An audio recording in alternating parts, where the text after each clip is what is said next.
అక్కడ దుర్వినియోగం మాట్లాడిన రేవంత్ రెడ్డి గారు ఇవాళ తన అధికారంలోకి వచ్చిన తర్వాత ఈ చిన్న చిన్న వాటిలో కూడా ఇవాళ ఘోరమైన ఇవాళ అధికార దుర్వినియోగానికి ఆర్థికపరమైన నష్టానికి ఇవాళ ప్రజల మీద భారం వేసే విధంగా ఇవాళ ముఖ్యమంత్రి రేవంత్ రెడ్డి గారి ప్రవర్తన ఇవాళ కొనసాగుతూ ఉన్నది.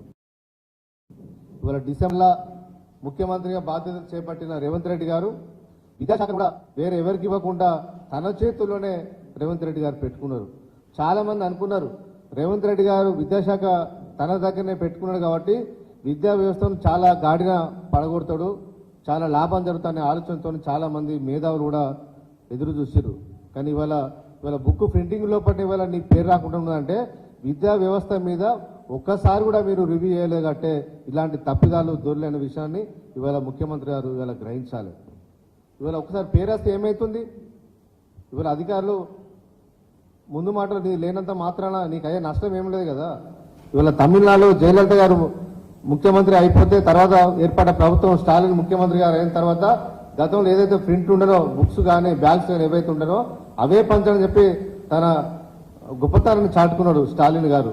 మరి ఆ విధానం అంత ఓర్పు నేర్పు ఇవాళ రేవంత్ రెడ్డి గారికి లేనట్టుగా ఇవాళ కనిపిస్తుంది. అంత దూరదృష్టి, అంత కీర్తి, అంత ఆకాంక్ష రేవంత్ రెడ్డి గారికి ఉంటే ముందు ఎందుకు రివ్యూ అని చెప్పి ఇవాళ మేము ప్రశ్నిస్తా ఉన్నాం. ఇవాళ ప్రభుత్వం మీద నీ అవగాహన లేని వల్ల ఇవాళ రివ్యూ చేయకపోవడం వల్ల ఇవాళ చాలా సమస్యలు ఇవాళ విద్యార్థులు ఈ రాష్ట్రంలో ఎదుర్కొంటూ ఉన్నారు. ఇప్పటికే ఎంసెట్ 27 నుంచి ఎంసెట్ కౌన్సిలింగ్ జరగబోతా ఉన్నది. ఇంటర్మీడియట్ కాలేజీ చాలా మంది ఇప్పటికే ప్రైవేట్ విద్యా సంస్థల్లో చదువుకున్న విద్యార్థులకు ఇప్పటి వరకు మేమోలు ఇవ్వకపోవడం వల్ల, చాలా కార్పొరేట్ కళాశాలలు మేమోలు ఇవ్వకపోవడం వల్ల ఇవాళ ఎవరు కూడా ఎంసెట్ ఫస్ట్ ఫేజ్ ఏ కేటగిరీ కౌన్సిలింగ్ అప్లై చేసుకోలేని పరిస్థితి ఇవాళ కనిపిస్తా ఉంది. చాలా మంది విద్యార్థులు నష్టపోతారు. దాని మీద ముఖ్యమంత్రి రివ్యూ చేసే సమయం ఇవాళ దొరకలేదు. ఇవాళ స్కూళ్ళ కనుక చూసుకుంటే చాలా ప్రైవేట్ స్కూళ్ళని మొత్తం ఈ రాష్ట్రంలో దాదాపు మెజార్టీ కార్పొరేట్ స్కూల్ అన్ని కూడా ఇవాళ ఒక్కొక్క విద్యార్థి పేరు మీద బుక్స్ కానీ, యూనిఫామ్ కానీ, షూస్ కానీ, బ్యాగ్ కానీ ఇలాంటివి కూడా కంపల్సరీ వాళ్ళ స్కూల్ యాజమాన్యం వాళ్ళు సూచించిన దగ్గరనే కొనాలని చెప్పి వాళ్ళు వ్యాపారం చేస్తూ ఉంటే వ్యాపారం చేయదని చెప్పి జీవో నంబర్ 1 ఉన్నది, దాన్ని అమలు చేయాలని చెప్పి దాన్ని ఇంతవరకు ముఖ్యమంత్రి గారు రివ్యూ పెట్టకపోవడం వల్ల ఇవాళ ప్రైవేట్ లో చదువుతున్న విద్యార్థులందరి మీద వేల రూపాయల ఇవాళ భారం ఇవాళ విద్యార్థుల మీద ఇవాళ పడతా ఉన్నది. దానికి ముఖ్యమంత్రి గారికి సమయం దొరకలేదు.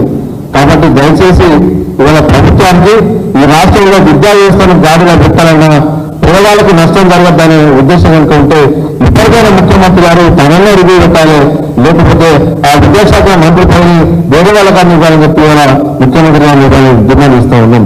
మీరు చేస్తున్న అనాలోచిత నిర్ణయం వల్ల, అసమర్థత వల్ల, సరిగా మీకు అవగాహన లేకపోవడం వల్ల ఇవాళ కోట్లాది రూపాయల భారం ఇవాళ ప్రజల మీద ఇవాళ పడతా ఉన్నది. ఒక్కొక్క విద్యార్థి మీద 15,000 నుంచి 30,000 రూపాయలు ఇవాళ ఈ ఫీజుల పేరు మీద, బుక్స్ పేరు మీద, షూస్ పేరు మీద, బ్యాగుల పేరు మీద, ఇతరత్ర ఐటమ్స్ పేరు మీద వసూలు ఇస్తున్నారంటే ఒక్కొక్క విద్యార్థి మీద జరుగుతుంటే వాళ్ళు ఎంత మంది విద్యార్థులు నష్టపోతారో ఒకసారి ఆలోచన చెప్పి వీళ్ళు కోరుతా ఉన్నాం.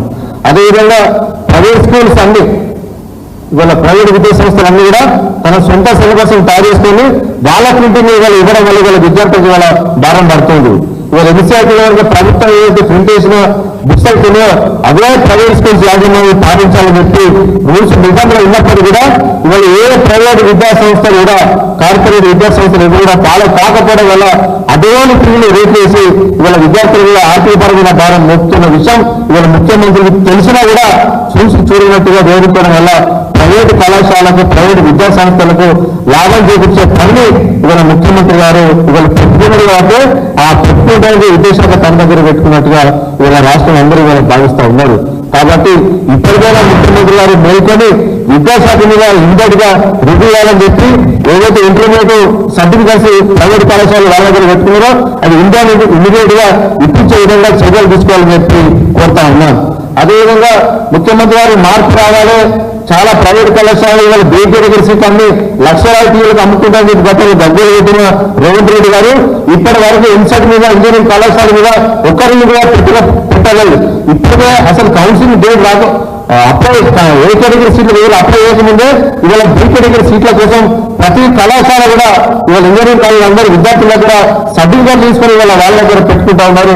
ఒక్కొక్క విద్యార్థుల దగ్గర 10 లక్షలు 15 లక్షలు ఇవాళ డొనేషన్ల పేరు మీద ఇవాళ అందరూ ఇవాళ వేధింపులు గురి చేస్తా ఉంటే ముఖ్యమంత్రి చూసి చూడనట్టుగా ఉండడం వల్ల ఇవాళ వందల కోట్ల రూపాయలు ఇవాళ చేతులు మారుతున్నాయి.